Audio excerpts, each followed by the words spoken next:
Today we'll be looking at the Doomsday Argument, a probability-based argument that predicts the end of humanity sometime in the next few thousand years. Also, since it applies to any alien civilizations, how this argument came to be seen as one of the possible solutions to the Fermi Paradox, the apparent contradiction between just how old and big the universe is, and the seeming absence of any other intelligent life besides ourselves. There's more than one Doomsday Argument, but today we are looking at the version known as the Carter Catastrophe. We'll be looking at what it's stating, how it came about, what it claims, and why, as well as its strengths and weaknesses. Also, this video is something of a companion video to last week's episode on the simulation hypothesis, and forms a loose trilogy with the video on transhumanism and immortality, so you might want to watch those first, though it isn't absolutely necessary. As is often the case in these videos, I'll be using some more obscure terms at times, so coupled to my speech impediment, I suggest you turn on the closed caption subtitles now. Also, since we'll be talking about the Fermi Paradox, one of the major interests on this channel, you will occasionally see video links pop up on the screen like we have now, where we discuss some topic in more detail. Clicking on those just pauses this video and opens that one in a new window. Now, the Doomsday Argument is one of those concepts most people hate. What's interesting is that their reasons for doing so are often quite different and often fairly logically unsound. There's a knee-jerk response to the concept a lot of times simply because it is a doomsday scenario, and it's also statistical, but I think it's because people often do a bad job explaining it, and often cite related concepts instead of the actual argument and the assumptions it rests on. It's also a very hard one to explain the statistical concepts on in an intuitive fashion, as I just found out myself trying to craft this script. It's incredibly easy to explain to anyone with a background in Bayesian analysis. Trying to circumvent that led to a few drafts where I realized I spent about 20 minutes explaining statistics before even stating the basis of the argument. Then another 10 explained the Sleeping Beauty problem, which is a somewhat creepy thought experiment involving doping a young lady up with sleeping pills and mind-altering drugs. You knock her out, wake her up, ask her a question, flip a coin, and based on the results, drug her up with some memory-erasing agent and wake her again. Now, there's a more disturbing version of that thought problem that Bostrom thought up, and for that matter, I developed a pretty morbid one involving clones about a decade back, unsurprisingly while I was stationed in a war zone, which eerily resembles a recent Doctor Who episode called Heaven Sent, one of Stephen Moffat's best scripts in my opinion. But we won't be looking at either of those today. Now, the Sleeping Beauty problem is very relevant to the Doomsday Argument, but we'll be mostly bypassing it today, just covering it very briefly near the end. And I mention it because what it also reminded me of was that he had developed what I think is probably one of the most intuitively clear explanations of the Doomsday Argument. So I am going to borrow his with some minor modifications to update it, and I will link his write-up on the matter in the video description below. Bostrom is also very well known for the Anthropic Principle, which is very heavily tied into the Doomsday Argument. But another fellow who is linked up with that concept and actually formally named it is Brandon Carter, from who the Doomsday Argument's alternate name, the Carter Catastrophe, gets its name. Carter is not a philosopher like Bostrom, he's a theoretical physicist and got his doctorate under the same professor as Stephen Hawking did the year before, and the two developed quite a lot of black hole and general relativity concepts together with some others. So Carter developed the Anthropic Principle, and in 1983 did a presentation on the Doomsday Argument, as a thought experiment mostly. He never published it, but it stirred up a lot of thought on the matter and a lot of future papers. Let me lay out the concept with this thought experiment, again borrowing heavily from Bostrom's explanation. You have been placed in a building with 100 identical rooms without windows, just a door, and you're locked inside. You find a note telling you that there are 100 such rooms with a person in each one. It also says that each door, on the outside that you can't see, has been painted either red or blue, and that you must guess correctly and only get one guess. Now at this point you don't know anything but that, and you've got a coin in your pocket and figure you might as well flip it to the side, because there's a 50-50 chance it will be right. Even if the number of doors painted each color isn't the same, even if 90 doors are blue and only 10 red, even if all the doors are just one color, your coin has a 50-50 chance of being right and is the best odds for your success you've got. Whichever color your door is, you've got a 50-50 chance of being right with the coin flip. Now another note is slipped under the door and it tells you that, indeed, 90 doors are blue and 10 are red. This is new information. You don't know what your door is, but if you choose to assume you yourself are a random sample of the rooms, we'll call this the self-sampling assumption, then you should figure there's a 90% chance your door is blue and a 10% chance it is red. Such being the case, by selecting blue, you have a 90% chance of being right, and while the coin flip would still give you a 50% chance, it would seem logical to pick the blue one on the 90% chance offered by the self-sampling assumption that you yourself are a random sample of 100 observers. Okay, now let's switch things up. 100 rooms again, but this time they have a number outside, 1 to 100. This time your note tells you that they took a list of 110 people, and you were placed in this room after they, the people doing this, flipped a coin. They will not tell you what the result was or what your room number is, but that on tails they took the first 100 people on the list and placed one person in each room, and on heads they took the last 10 people on the list and placed a person in each of the first 10 rooms, 1 to 10.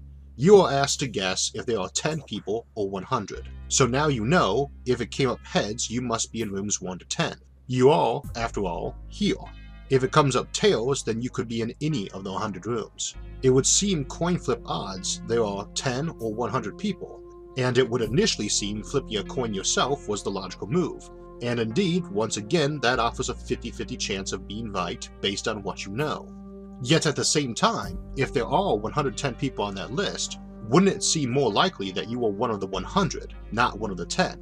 100 being 91% of 110, isn't there arguably a 91% chance you are one of the 100, and only a 9% chance of being one of the 10? If you assume you were randomly picked off that list of 110, then simply being here yourself indicates it is much more likely you are one of the 100. We'll call that the self-indication assumption. There is, incidentally, a huge and constant battle between supporters of these two assumptions, SSA and SIA. But let's say I get my door open somehow and can see the number 7 on the outside. But before I can do anything else, I'm chased back into my room by a monster, and a new note is passed under saying, decide now. Was the coin heads, 10 people, or tails, 100 people? Okay, I have a new piece of information. I am in room 7. What does this tell us? I mean, if I'm part of the 100, I could still be in room 7. Someone had to be there. But if I was 1 in 10, I could obviously be there too. So how did I get here? Was there a 50% chance that it came up heads, 10 people, and a 1 in 10 chance I'm in room 7, or a 50% chance it came up tails, 100 people, and a 1% chance I'm in room 7? Well, using Bayes' theorem, we can crank that out real quick, and this time it will tell me there is a 9% chance I am part of the 100, and a 91% chance I am part of the 10. The exact opposite odds I get if I assumed I was more likely to have been part of the 100 on the list of 110. Now, before we proceed, I want you to take a moment to decide how you feel on this. Do you think, by seeing the number 7 on the door, that we should be assuming we are probably in the 10, or do you think that's flawed? It's not a trick question or anything. I just want you to decide if you feel seeing door number 7 makes it more likely you are 1 in 10, and keep your answer in mind.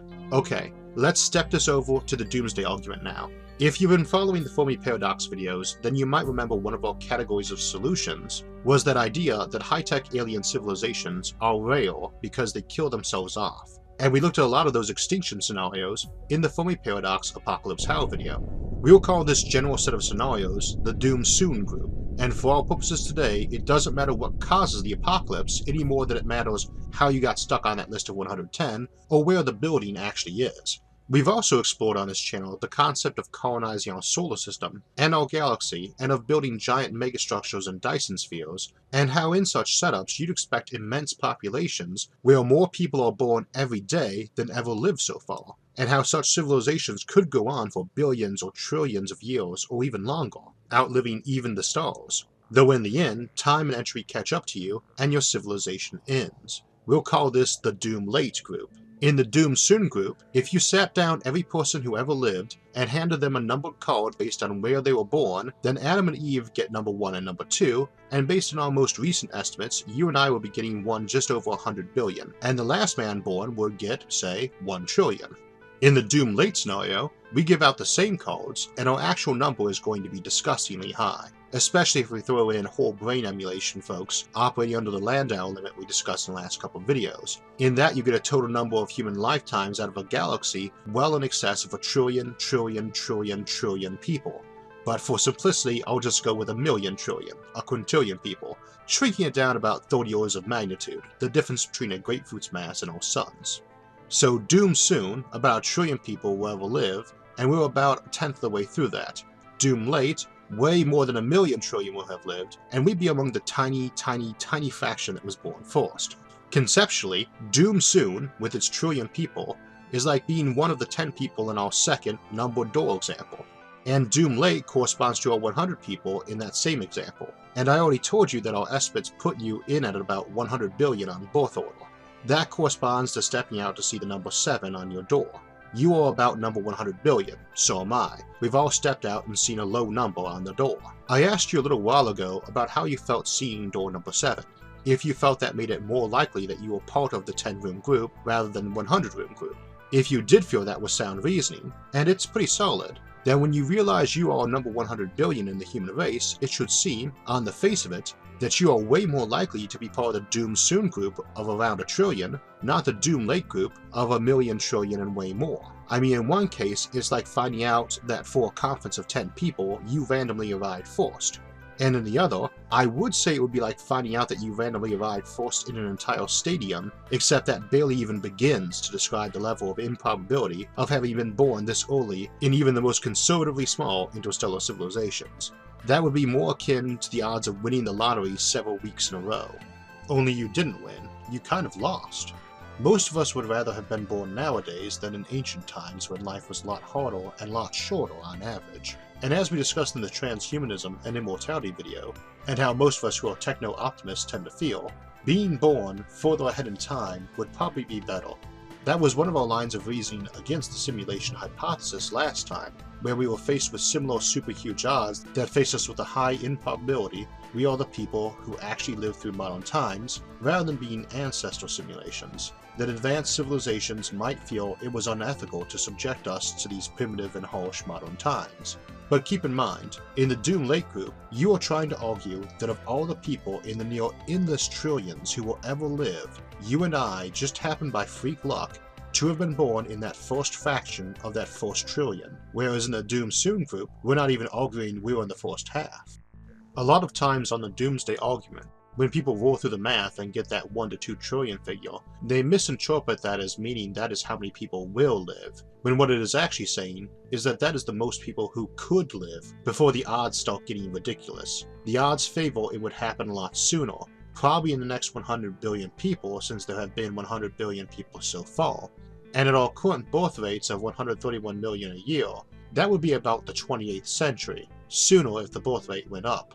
Now while that's sinking in, let me walk you through a statistical sample.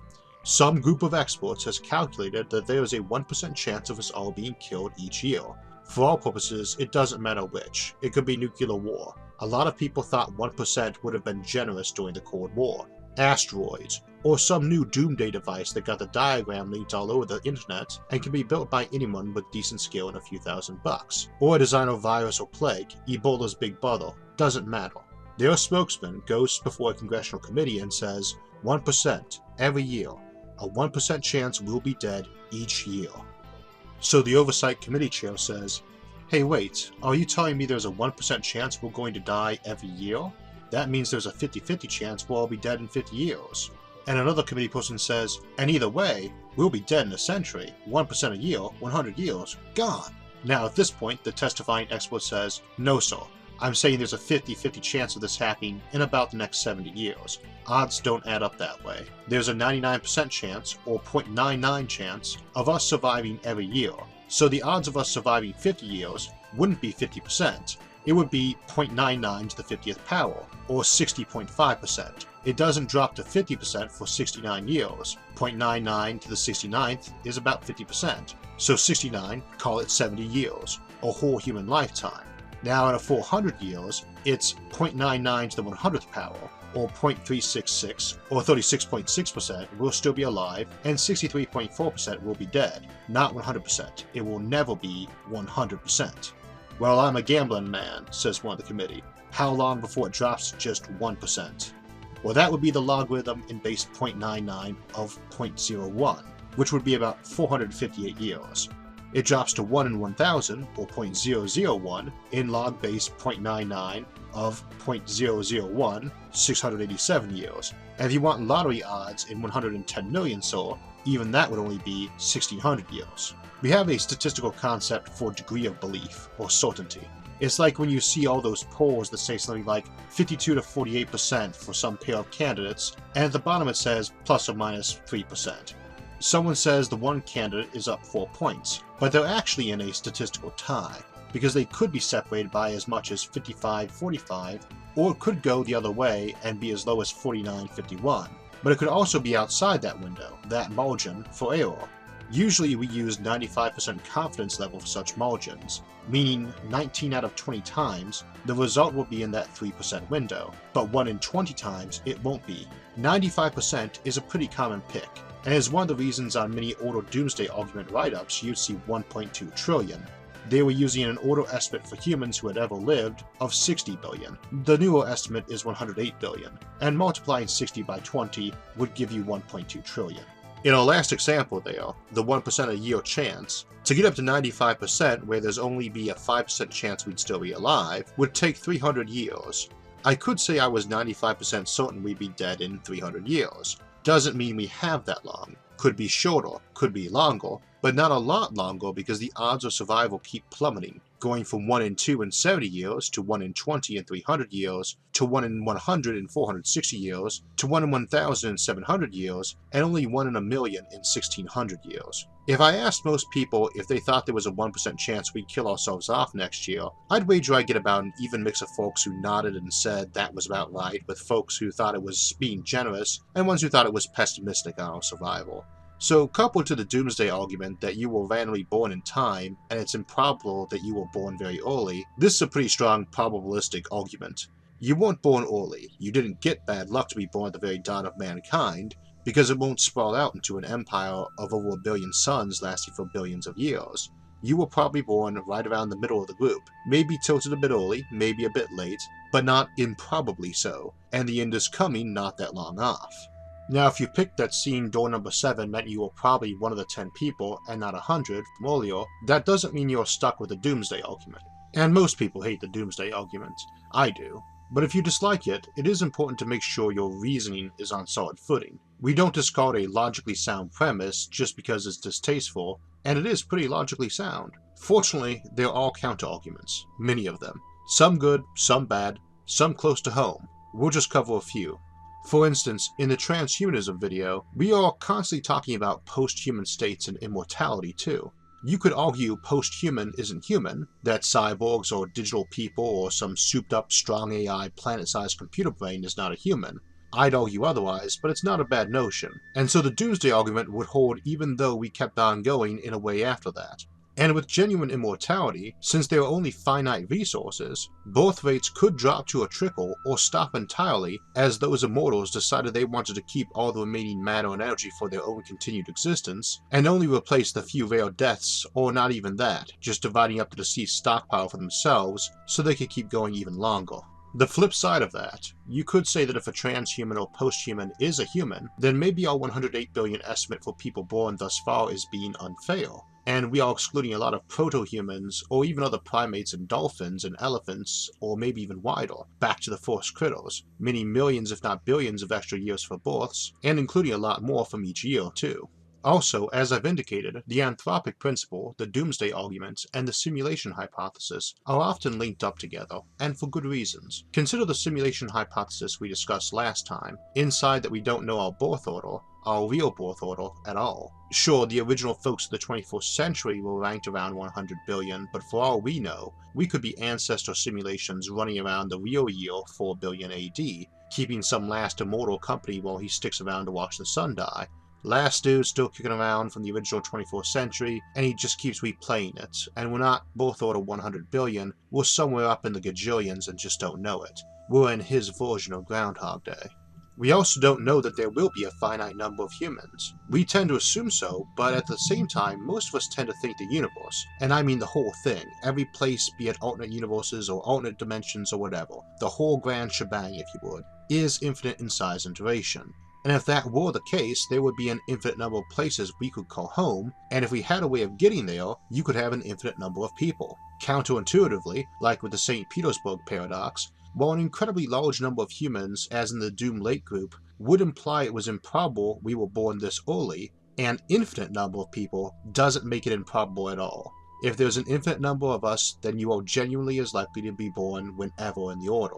Another, and a one a bit similar, goes back to the self-indication assumption. Near the beginning, when I set up the reasoning that if you were on a list of 110 people, 10 of whom had even odds being in 10 rooms, and 100 of whom had even odds being in 100 rooms, says that you are far more likely to have been in that group of 100 people. And from that, if there are tons of people, as in the Doom Late version with our trillions of people, you actually are more likely to exist if there were a huge number of us, and so are more likely to exist in a universe in which there was a huge number of us, a Doom Late universe, than one in which few of us existed, the Doom Soon universe. Yes, it is statistically improbable to be born early in a Doom Late universe, but it would also be statistically improbable to be born in a Doom Soon universe, not a Doom Late one, since there are so many more people you can be in that one. So it kind of cancels out. The self-indication assumption, SIA, along with the self-sampling assumption, SSA, can be looked at a bit more clearly in the Sleeping Beauty problem, as I mentioned earlier, but I'm opting not to cover that in detail today, because I've noticed I tend not to be great at explaining it, probably because I tilt heavily towards SIA and am a Thordor, the enemy camp to the halfers on the Sleeping Beauty problem, so I think I pre-bias my explanations. Also, like Bostrom, who came up with a third position known as SSSA, strong self-sampling assumption, I feel SSA needs to take into account some other things. If you do spend time on the Sleeping Beauty problem, after you've absorbed it, try to contemplate it for scenarios where the experiment doesn't end after day 2, but just keeps going on, or where you are using tons of clones who all begin with the same memory of the events prior to the experiment beginning. That can be a bit unnerving as you let your mind dwell on it though, as we just keep drugging someone and erasing their memory, and then demanding to know how likely they think it is this is the first time they've been woken up, or replace the scenario and questions with tons of copies of a person and ask them how likely they think it is that they are the original person, especially if you've already gone through the simulation hypothesis video. Now, there are plenty more objections, but I'd rather you push the idea around in your head more before looking at those. The ones I just covered relate to our recent topics, so I wanted to cover them. And one more. We've talked a lot about the Fermi Paradox on this channel, and this video is in that context, but I haven't mentioned it much in this video, and yet it does have a specific place. Now, you're probably assuming that's as a solution, that the Doomsday Argument applies to alien civilizations as much to ourselves, and that suggests alien civilizations don't last long, and for that reason we don't detect them. And that's how it often gets viewed, but there is an additional implication. If you extend your self-sampling assumption to include all intelligent beings, not just humans, which is to say you could have been born an alien, and we assume aliens are reasonably common, then our birth order number approach begins to fall apart, much as it did when I suggested including our pre-human ancestors or other smart animals like chimpanzees and dolphins. And that seems a nice fix since it means your birth wasn't really improbable. There were plenty of clever aliens born billions of years ago. However, and especially in the context of the Dyson dilemma, it still raises some Fermi Paradox problems because if we do assume intelligent civilizations are prone to expanding outward and building Dyson swarms around everything, we still have to assume that since this hasn't happened yet, and since we are actually quite early in our universe's star forming age, which is itself pretty short compared to the ages which could follow when life could still be going on, we would still be confronted with the freakish odds of being born this early, only now they are ratcheted up, as we are not just considering all possible humans who will ever exist, but also all possible intelligent beings who will ever exist. So that's where we'll wrap it up for today.